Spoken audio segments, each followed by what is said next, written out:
দেশে এবং দেশের বাইরে এই মুহূর্তে আমার সাথে যারা দেখছেন আপনাদের স্বাগত জানাচ্ছি। আমি সুলতানা ইলাহি।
আরেকটি বিষয় দয়া করে বাইরে আছেন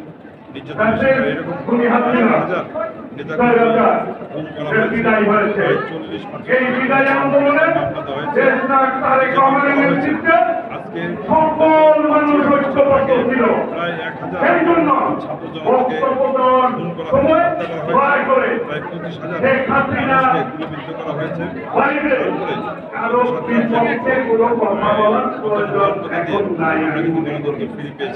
এই দিকে খেয়াল রাখবেন। এই পর্যায়ে বক্তব্য রাখার আহ্বান জানাচ্ছি বাহিনী রয়ে গেছে আমাদের সেক্টরে যারা জড়িত ছিলেন, যারা বাংলাদেশে এখনো সভাপতি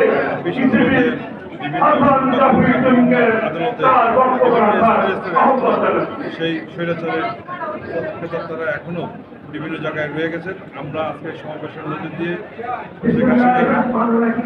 বিচার চাচ্ছি, আওয়ামী লীগ যুবলীগের বিচার চাচ্ছি এবং বর্তমান যে বিভিন্ন জায়গায় এই খুনিরা বসে আছেন তাদের অপসারণ চাচ্ছি এবং বিচার চাচ্ছি এবং আগামী দিনে নির্বাচনের মধ্যে দিয়ে বাংলাদেশের গণতান্ত্রিক অবস্থা ফিরে পাবে, মানুষ তার ভোটের অধিকার ফিরে পাবে, সেই দীর্ঘদিনের আকাঙ্ক্ষা করবে। সেই প্রত্যাশা জানিয়ে আমরা আজকের যে সমাবেশের আয়োজন করেছি, আমরা এই বাংলাদেশের মানুষের অধিকার ফিরে না পাওয়া সুষ্ঠু নির্বাচন মাধ্যমে মানুষের ভোটের অধিকার ফিরে না পাওয়া থাকবো এই প্রতিজ্ঞা ব্যক্ত